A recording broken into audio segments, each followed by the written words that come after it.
কেমন লাগতেছে? ভালো। কেমন ভালো লাগতেছে?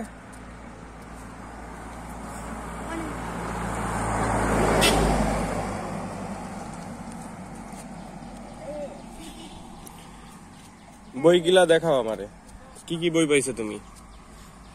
তুমি কোন ক্লাসে? 3 তে। তোমার স্কুলের নাম কি? মোহাম্মদুল হাসান সেবার প্রাইমারি স্কুল। বলো ভালো করে। মোহাম্মদুল হাসান সেবার প্রাইমারি স্কুল। তোমার বইগুলা দেখাও, কি কি বই পাইছো? বাংলা,